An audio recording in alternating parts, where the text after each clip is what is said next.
My husband's parents and my husband himself did not respect me and humiliated me because I did all the housework. All right, here goes. Every Thursday, without fail, my in-laws invade my house like clockwork. It's the kind of ritual that starts with my husband Justin patting himself on the back for keeping the family connected and ends with me counting the minutes until they leave, while scrubbing dishes I didn't dirty. I'm Melanie, 35, mom of two and a freelance graphic designer, which is a polite way of saying I haven't had a real lunch break in 4 years. And every Thursday, I serve up lasagna with a side of emotional damage. Justin's parents are the kind of people who say things like, "Bless your heart," in that tone that makes you feel like they're actually calling you stupid. His mom, Doris, has this gift of turning every sentence into a guilt-laced dagger.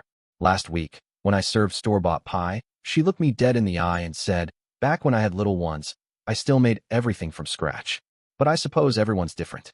His dad, Ray, mostly sits in silence watching cable news and grumbling about soft generations, unless the kids are being noisy. Then he'll shout, "Keep it down, would ya?" Some of us are trying to hear.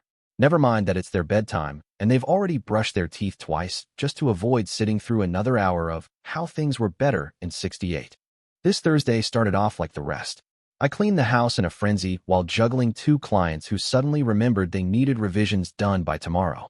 I reheated leftovers, knowing full well Doris would clock it the second she took a bite. She always does this tiny sniff before eating, like she's a food critic preparing to tear down a struggling diner. I set the table, changed the kids into clothes that wouldn't get us judged, and tried to fix my face in the mirror to look less like someone who's slowly unraveling.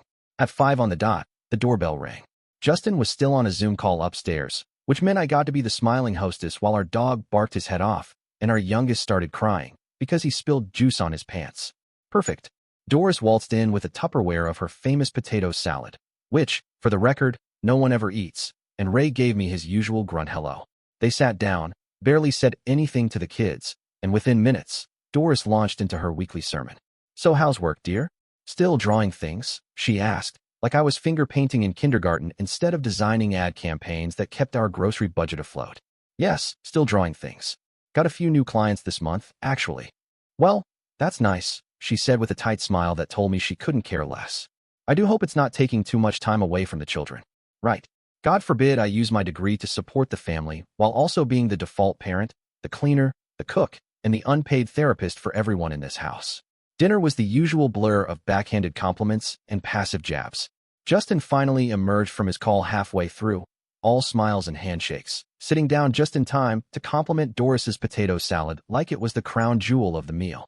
"Mom, you really nailed it this week," he said, shoveling a bite into his mouth like a traitor. I wanted to kick him under the table. Then came the moment that snapped something in me. I was clearing plates when Doris looked at Justin and said, "It's so lovely how you make the time for family, sweetheart. So many fathers don't bother these days." She said it like I wasn't even in the room, like I hadn't spent the last 3 hours scrubbing crayon off walls and mediating toy disputes while trying to meet a client's deadline. And Justin? He just smiled and said, "I try, Mom." Not a word about the fact that I was the one doing the heavy lifting. Not a nod of appreciation. Just him basking in their praise like a smug golden retriever. After they left, I was cleaning the kitchen while Justin watched something on Netflix, completely oblivious. I didn't say a word. I didn't have to. I was too tired to start a fight, too tired to explain for the 100th time how exhausting it is to be invisible in your own home. I just turned off the lights, walked into the bedroom, and shut the door behind me. And that was our Thursday. Just another evening of smiling through the ache, waiting for someone to notice I'm drowning. It all starts with pasta.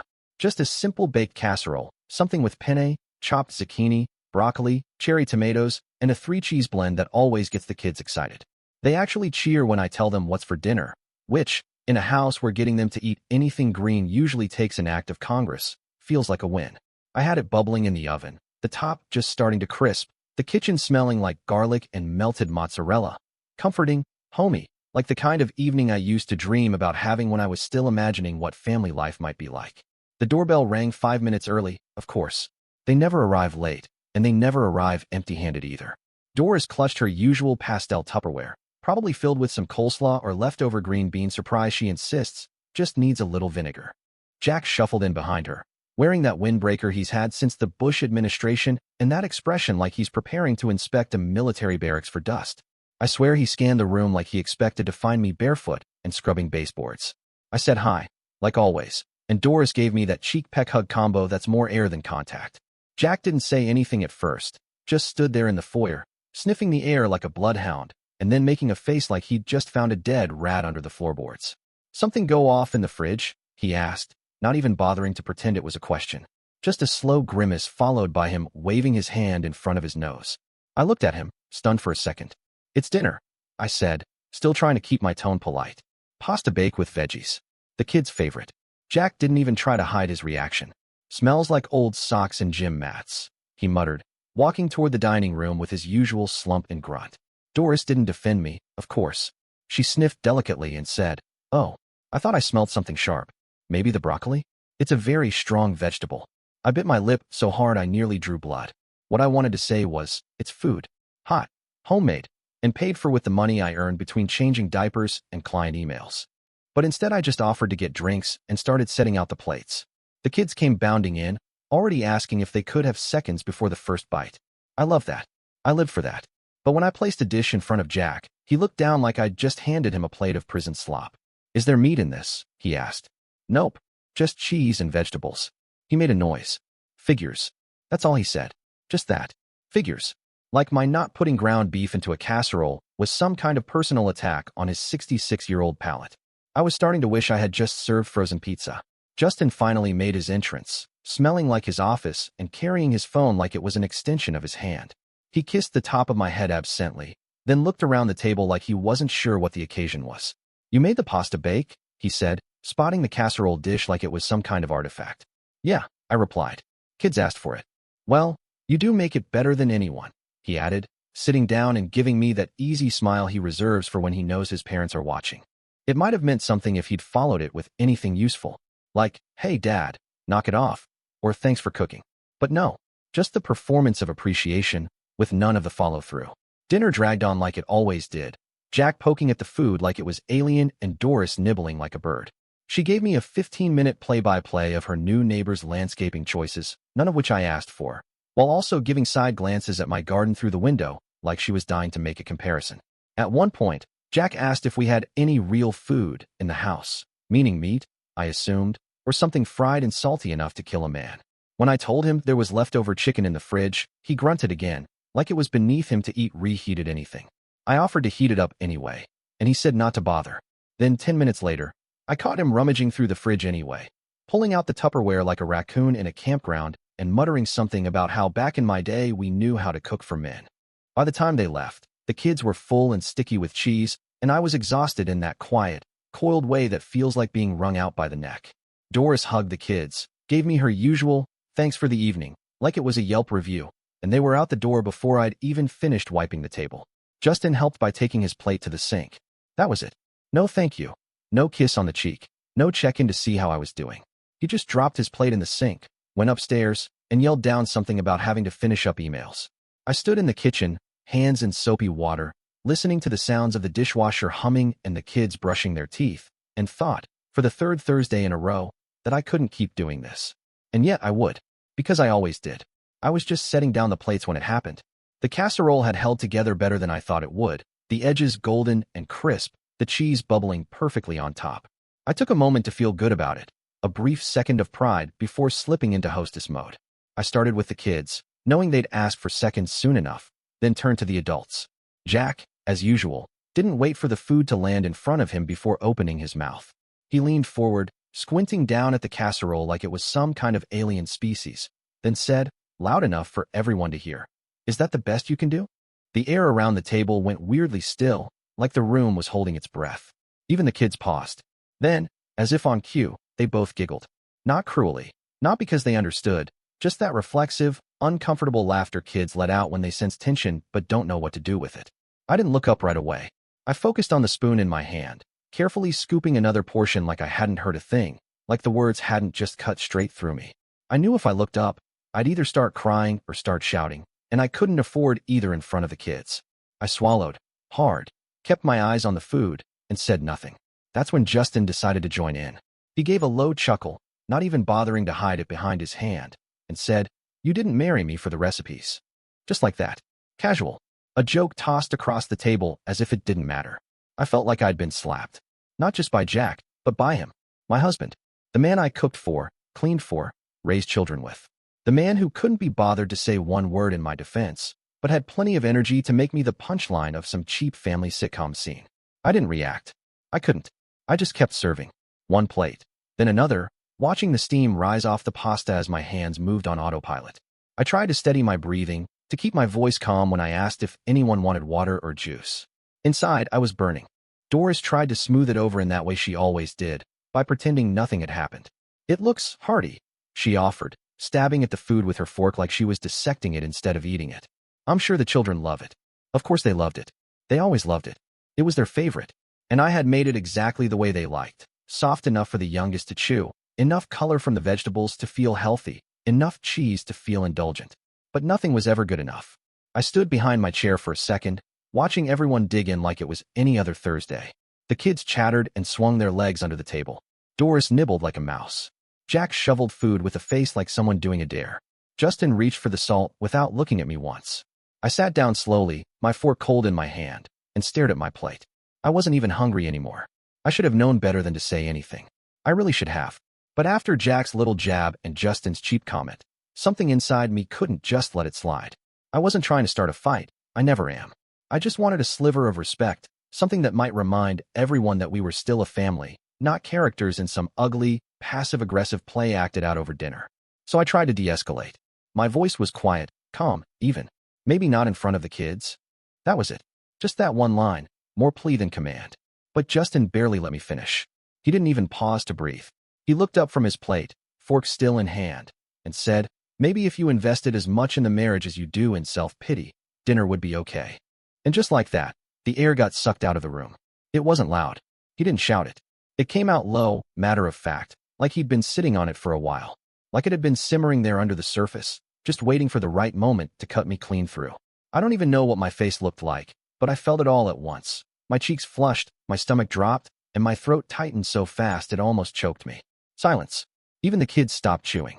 My youngest had a noodle halfway to his mouth and just froze, eyes wide, not understanding exactly what had been said, but knowing in that instinctual, scary way kids always do, that something bad had just happened. Jack didn't say a word. He just looked down at his plate like the moment didn't concern him. Doris cleared her throat, but didn't speak. She had that same pinched look she always got when things turned uncomfortable, the one that said she disapproved, but would never risk actually confronting her son. I stared at Justin. I didn't say anything. I couldn't. There was nothing to say that wouldn't come out screaming, nothing that wouldn't unravel every inch of self-control I had left. I pushed my chair back slowly. The sound of it scraping the floor was deafening in that silence. I walked into the kitchen, picked up the sponge from the sink, and started cleaning plates that weren't even empty yet, hands moving just to have something to do. Behind me, I heard the clinking of silverware picking up again, small bites, hesitant movements. The show must go on, I guess. But I didn't sit back down. Not that night. Not for the rest of dinner. I couldn't look at him, not without feeling something cold settle in my chest, something I knew wasn't going away anytime soon. It was supposed to be dinner. Just dinner. But somewhere between the sound of forks hitting plates and the clink of ice in glasses, it turned into something else. Something heavier. Something uglier. Jack had barely touched his food, not that I cared at that point. His comments about the casserole had already carved out enough damage, and Justin's dig had done the rest. I was sitting there trying to hold it together, pretending I didn't notice the way my youngest kept glancing at me nervously, or how my daughter was suddenly chewing much slower, like she thought if she stayed quiet, she could disappear. Then Jack cleared his throat. He always clears his throat when he's about to give one of his speeches, the ones he thinks are little pearls of wisdom, but always land like stones. And sure enough, he launched right in. "You know, back in my day," he started, "women didn't try to do everything. They knew their place was in the home, raising the kids, keeping the house in order. None of this working on a computer nonsense while the kids raised themselves." I didn't even blink. I just looked at the condensation sliding down the side of my water glass and kept my face as still as stone. He went on. "I mean, what kind of job is drawing logos anyway? Sitting around in yoga pants, tapping on a laptop, calling it work?" Doris gave a small laugh, the kind that's half nervous and half agreement. Justin didn't say anything. He didn't defend me. He didn't defend his wife. He just kept eating, eyes fixed on his plate like maybe if he didn't look up, he wouldn't have to deal with any of it. Jack wasn't done. "And what's with this modern idea that motherhood is a side project? You've got 2 kids running around. And what? You're too busy to make a proper meal with me? Too busy to fold laundry? God knows what this house would look like if we didn't show up once a week. I sat there, still, silent, because I knew exactly what would happen if I spoke up. If I said even one word, I would be hysterical. I would be emotional. I would be making a drama. That's always the script, isn't it?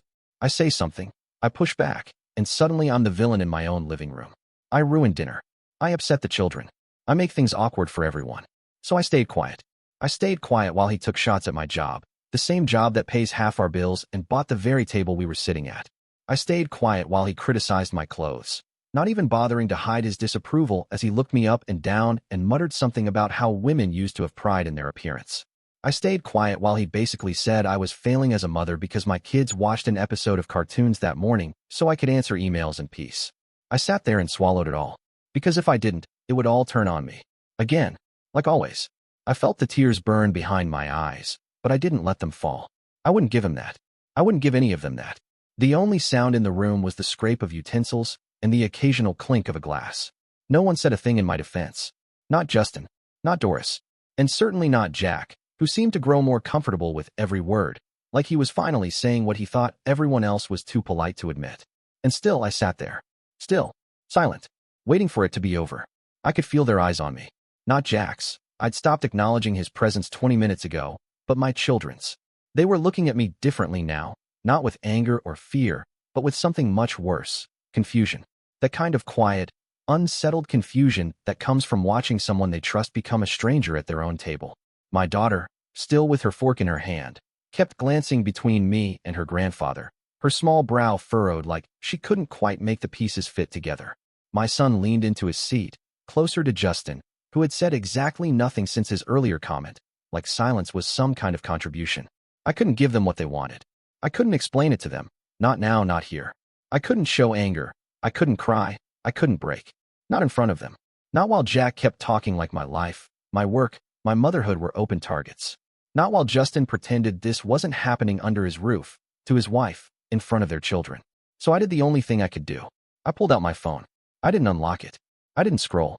I just held it, tilted the screen slightly, and stared like I was reading something important, something urgent, something that gave me a reason not to speak. It was ridiculous. I knew it. But it was the only shield I had left. Inside, I was burning. My chest felt like a furnace, my throat raw with all the words I wanted to scream, but couldn't.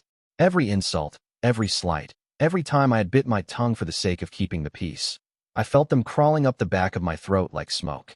But I kept my face calm, my breathing even. A calm wall. Let them talk. Let them fill the room with their arrogance and their assumptions. Let them take their shots. I wouldn't give them the satisfaction of watching me fall apart. So I sat there, silent, unmoving, my fingers curled gently around the cool edge of my phone while my heart pounded loud enough to drown out Jack's voice. The pasta on my plate had gone cold. My water glass was slick with condensation. I didn't touch a thing. I couldn't. And still, they went on. Still, I said nothing. After dinner, after the last plate had been scraped and stacked, after Jack and Doris had gathered their coats and left with their usual, "Thanks, dear," that sounded more like a receipt than gratitude, I was still standing by the sink. I hadn't said a word while they were getting ready to leave. I didn't offer dessert. I didn't walk them to the door.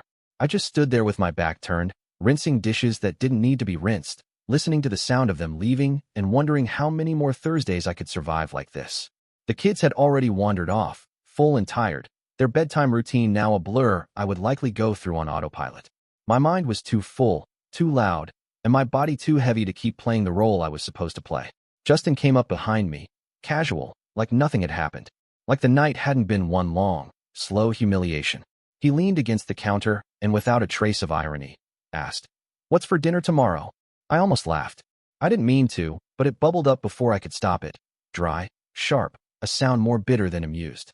I turned to him, finally, and said, "Maybe your dad will cook something." He didn't laugh. He just looked at me, eyes slightly narrowed like he couldn't quite figure out the joke. Or maybe he didn't think there was one. Maybe he just didn't care. That was all I needed to know. I wiped my hands on the dish towel, walked out of the kitchen without saying another word, and went straight to the bedroom. I didn't slam the door. I didn't shout. I just closed it quietly, turned the lock, and stood there for a moment, staring at the handle like it might start turning anyway. I didn't want him to follow me. I didn't want apologies or more silence. I just wanted a door that stayed shut. I lay down fully dressed, shoes still on, the smell of pasta still in my hair, and stared at the ceiling. There was no peace in that room, no comfort. But at least there was a lock. At least there was that. The next morning, there was a chill in the air that had nothing to do with the weather. I came down to the kitchen, hair still damp from a rushed shower, and found the kids already sitting at the table, unusually quiet, pushing their cereal around their bowls like they were waiting for something to drop. Justin was there too, acting like he always did, pouring coffee like it was any other day, asking the kids about their homework in that overly upbeat tone he pulls out when he wants to avoid reality. I said nothing. I made my coffee in silence, added too much sugar, and drank it anyway. The scrape of spoons against ceramic was the only real sound in the room. I didn't look at him. I didn't ask if he slept well. I didn't mention dinner, or breakfast, or the weather, or anything that might invite conversation. He acted like nothing had happened, like I hadn't locked the bedroom door the night before, like he hadn't left me there with the weight of every word he didn't say when it counted. When I told him I was heading out for coffee with Courtney, he just nodded. Didn't ask where. Didn't ask why. Just went back to pretending his toast was more interesting than the hollow space between us. Courtney met me at that little place by the park, the one with the wobbly tables, and the barista, who always calls me ma'am like it's a dagger. I barely had my coat off when she looked at me, really looked at me, and said, "They are destroying you." I didn't even pretend to argue. I just stared into my cup, watching the steam rise and blur the edges of everything around me. She reached across the table, not dramatically, not with pity, just steady and firm. "You either say no, or you're going to burn." I nodded slowly, still staring at the coffee like it had answers. Because I knew she was right. I had known for a while. But hearing someone else say it out loud cracked something open in me, like the truth had been trapped under layers of denial and routine and quiet suffering, and now it was clawing its way to the surface. And for the first time in weeks, maybe months, I let myself sit with it. Not fight it. Not justify it. Just let it in. I didn't cook that night. I didn't even step into the kitchen except to throw away the mail and grab a soda. The thought of touching a pan or chopping an onion or even looking at a recipe made my stomach twist. So I ordered pizza. Just cheese and pepperoni, nothing fancy, nothing artisan. The kind of greasy, cardboard box comfort that kids actually cheer for. They were thrilled. My daughter set the table with paper towels and plastic cups like it was a party, and my son danced down the hallway singing about pizza like it was Christmas morning. I sat on the couch while they ate at the table, not even pretending I was going to join them. I just watched from a distance, sipping my drink, feeling the dull hum of something between exhaustion and clarity start to settle in. Justin walked in just after 6, his keys clinking in the bowl by the door like always, his shoes still on as he crossed the room. He saw the open pizza boxes, the stack of napkins, the kids already 2 slices deep and wearing sauce on their sleeves. He looked at me and asked, "Are you still upset?" Just like that. No apology. No reflection. Just that tone, half annoyed, half bored, like this was a temporary inconvenience, and he was checking to see when things would go back to normal. I didn't look up right away. I didn't rush to respond. I just let the question hang in the air between us while I took another sip of my drink. Then I said, "Maybe I'm just done." His face shifted, barely. A blink. A small twitch of the jaw. He didn't ask what I meant. He didn't ask anything at all. He just stood there, as if waiting for me to laugh or walk it back or explain it away. But I didn't. I didn't explain anything. I just watched the kids finish their slices and reach for another, laughing about who got the biggest piece, and I stayed on the couch. Because that was the first night in a long time that I didn't serve anyone. I didn't clear plates. I didn't fold myself into the shape they all needed. And it felt like the start of something. Small, but real. She showed up unannounced, of course. No text, no call. Just the doorbell ringing at 11 in the morning while I was trying to get through my inbox and ignore the mountain of laundry creeping out of the hallway. When I opened the door, there she was, Ellen, 63 years old, and carrying one of those reusable grocery bags that looked like it hadn't been washed since the Obama years. She smiled like this was normal, like she just happened to be in the neighborhood, which I knew was a lie because Ellen never just happened anywhere. She moved with intention, always, especially when she thought something needed fixing. "I brought a few things," she said, holding the bag up like it was a peace offering. "Let's start from scratch." The phrase landed with a dull thud. I looked at the bag, saw the edge of a celery stalk poking out next to a bundle of parsley, and something in me felt tired all over again. I stepped aside, motioned toward the kitchen without a smile, and said, "I won't cook. The kitchen is over there." That caught her. Just a half-second of hesitation. But she recovered quickly, brushing past me like she owned the place, heading straight to the kitchen with that slight tilt to her head that she uses when she's pretending not to judge everything she sees. I watched her set the bag down, pull out ingredients one by one like she was laying out holy relics, carrots, onions, a small bag of lentils, and a chicken that looked like it had been defrosted in the car. She didn't ask where anything was. She already knew. She'd been in my kitchen enough times to know which drawer held the knives, which shelf had the good olive oil, and which pan I hated because it always stuck, but never threw out. She started chopping like it was a chore she'd been forced into, her lips pressed thin, the corners of her mouth twitching every time the knife hit the cutting board. At one point she sighed, loudly, the kind of sigh people use when they want you to ask what's wrong, except I didn't ask. I just stood in the doorway with my arms crossed, watching her peel carrots like she was digging a trench in a war she never enlisted in. She didn't say much, just mumbled things under her breath, like, this would be easier with a food processor. Or back in the day, we didn't let things fester like this. I said nothing. She made a soup.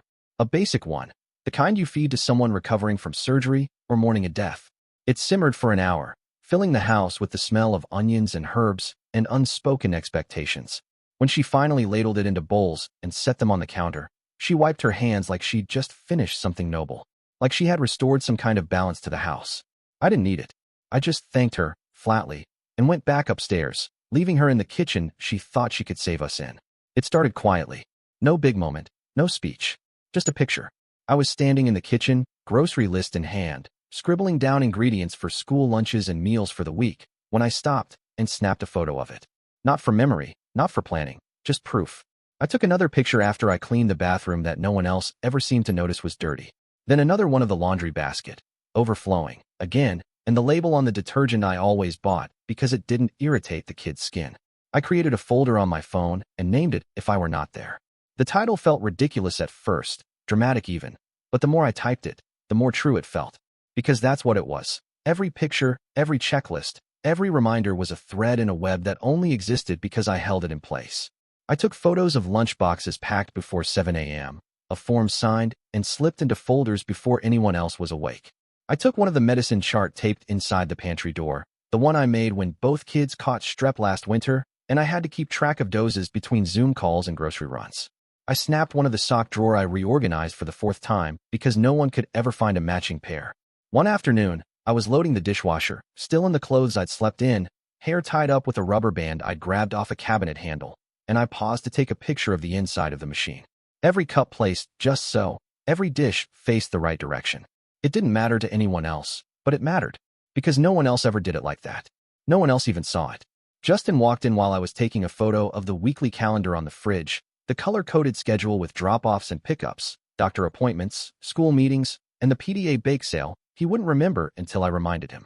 He raised an eyebrow and said, "You're being dramatic." That was it. No curiosity. No question. Just a flat statement, said the way someone might tell a child to calm down during a tantrum. I didn't answer. I just put my phone back in my pocket and went back to rinsing dishes. Because this wasn't about being dramatic. It was about having evidence. Evidence of every unnoticed thing I carried. Every unseen task I completed so things didn't fall apart. Evidence for myself, really. So that one day, when I finally stopped doing it all, I'd remember I hadn't imagined it. I'd know I had done everything, even when no one saw. Especially then. I waited until the kids were watching their after-dinner show, something animated and loud enough to give me cover. I didn't want them to hear it, whatever it would be. I stood in the doorway of Justin's office for a minute before I knocked. He didn't look up right away, just kept typing, like he hadn't heard me, even though we both knew he had. "I need to talk to you," I said. He sighed, like I'd asked him to repaint the house. He leaned back in his chair, folded his arms, and said, "Now." "Yes, now." He didn't say anything, just reached for his phone and started to get up, like this was going to be some casual thing we could knock out in 5 minutes before he got back to his emails. I followed him to the hallway, trying to stay calm. This isn't about one dinner. He stopped and turned, annoyed. "Is that what this is? You're still going on about that night?" I felt the words forming before I could stop them. "No, it's because you let me be your maid." He blinked. Not because he was shocked, I don't think he was, but because I'd actually said it out loud. He stared at me for a second, his face unreadable, and then he shook his head like I was being ridiculous. "I don't have time for this," he muttered. And then he walked past me, just like that. I followed him halfway down the stairs before I stopped myself. "This isn't just about dinner, Justin. This is about everything." He didn't turn around. He didn't say anything. He just left. No door slam. No final words. Just the sound of his keys, the click of the lock, and the car pulling out of the driveway like it was the most normal thing in the world. I stood in the kitchen for a long minute, the quiet wrapping around me like a fog. The kids were still upstairs, still giggling at cartoon voices, and unaware that anything had cracked wide open below them. When I finally moved, I didn't cry. I went to the hallway closet and pulled out the overnight bag I used to keep packed when the kids were babies, back when a night at my parents' house was the closest thing I had to rest. I didn't even think about it. I just started packing. A few clothes, my toothbrush, a charger, my headphones. I took a spare set of sheets from the linen cabinet and carried them down the hall to the guest room. I didn't tell the kids anything. I kissed them goodnight like always, helped brush their teeth, tucked them in with their favorite stuffed animals, and turned off the light like it was any other Thursday night. Then I went back down the hall, laid the sheets across the unfamiliar mattress, and climbed into a bed that wasn't mine. Not yet, anyway, but for the first time in a long time, it felt like mine might be waiting somewhere else. I told the kids that morning while they were still in their pajamas, syrup on their cheeks, and cartoons buzzing in the background. We're going to Grandma's for the weekend. They both froze, forks midair, and then started talking over each other. Can we bring our scooters? Will she make pancakes? Do we get to sleep in the attic room? Their excitement filled the kitchen so fast it almost hurt. I smiled, nodded, said yes to everything, and started packing while they bounced around like it was Christmas morning. I didn't explain anything else. I didn't need to. Justin came downstairs just as I was zipping up the last bag. His face was still creased with sleep, his shirt inside out. He rubbed the back of his neck and looked at the bags lined up by the door. "What's all this?" he asked, already knowing. "We're going to my mom's," I said, calm and direct. "Just for the weekend." His brow furrowed like this was some violation of protocol. "You didn't say anything." "I'm saying it now." He stood there, arms crossed, trying to find the version of himself that could talk me out of it. "Why don't we talk first?" I didn't answer. I called up to the kids to grab their jackets. "Melanie," he said, stepping in front of me. "This is getting out of hand." But I just walked past him. No anger, no scene. Just walked right by. The kids were already piling into the back seat by the time he followed me to the driveway. I buckled them in, started the car, and pulled out without looking back. 3 hours on the road felt like breathing for the first time in weeks. The countryside blurred past the windows, and the kids played a game counting red barns and asking if Grandma would have cookies ready when we arrived. When we pulled into my mom's driveway, the porch light was already on. She was standing there in her worn cardigan, arms folded tight across her chest, and the second we got out of the car, she opened her arms like she'd been waiting forever. "There's my girl," she said, wrapping me in the kind of hug that doesn't fix anything but makes you believe, for just a moment, that maybe you'll be okay. The kids barreled past us and into the house, already shouting for hot chocolate. My mom looked at me, really looked, and said, "You did the right thing." And I believed her. For the first time in a long time, I believed someone. It started with a text, then 3 more, then a missed call. By the time I put the kids to bed in the guest room and came back downstairs, my phone was lit up like a slot machine, buzzing against the coffee table in short, desperate bursts. Justin had gone from confusion to panic in under an hour. He called, he messaged, he tried video chat. He left voice notes that started with "We need to talk" and quickly turned into "Please come home." And then, "At least answer, so I know the kids are okay." I didn't respond. I wasn't ready. I wasn't sure I owed him that much yet. Then Ellen called. Twice. When I didn't answer, she sent a message that read, "Let's not destroy the family over a rough patch." Like this was a storm we were supposed to wait out on the same sinking boat. Like silence, sarcasm, and humiliation could be lumped under rough patch and wrapped up with a prayer and a Sunday roast. The next morning, Jack called my mom's landline. No warning, no permission, just his voice blaring through the dusty, cordless phone like he had a right to it. I was in the kitchen, holding a dish towel, staring at the phone as it rang, knowing exactly who it was. My mom answered. I stood there in the doorway, bracing for the usual politeness she always tried to keep, even with people she didn't like. But this time was different. I watched her face harden. She held the phone to her ear and listened for no more than a few seconds before she said, steady and sharp, "You are not family if you humiliate my daughter." Then she hung up. No explanation. No waiting for a response. Just the truth, spoken out loud, clear and final.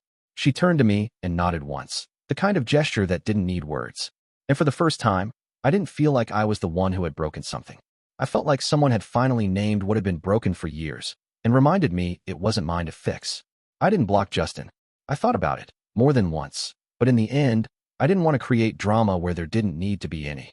I just decided he no longer had access to the parts of me he took for granted. So I kept the line open, but narrow. I only answered questions about the kids. School pickups, dentist appointments, what kind of snacks they liked now that they were bored of goldfish and into seaweed chips for some reason. When he asked anything else, how I was doing, if we could talk, if I'd thought about coming back. I didn't answer. Eventually, he got the message. One evening, after a string of messages he'd sent without reply, he finally asked, "When can I see them?"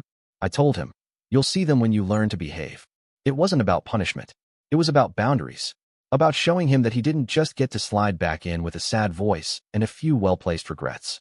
Not after years of silence, of letting his father humiliate me at my own table, of acting like I was always one joke away from being ridiculous. He didn't argue. He just stopped replying for a while. And for once, the quiet felt like peace instead of a threat. I started sleeping better, eating without nausea, laughing with my kids without feeling like I had to perform joy so they wouldn't worry about me. I went for walks with my mom, barefoot in her backyard while the kids played in the sprinkler, and I started to feel like a person again. Not a wife, not a host, not a cautionary tale holding her marriage together with aluminum foil and a prayer. Just me. I finally breathed. Not as a victim, as a woman who got her life back. And that's where I'll leave it for now. So tell me, what would you have done in my place? Have you ever had to walk away from something just to remember who you were before it? I want to hear your stories, your truth, your perspective. Because if there's one thing I've learned, it's that silence protects no one. And sometimes, leaving isn't the end. It's the first step back to yourself.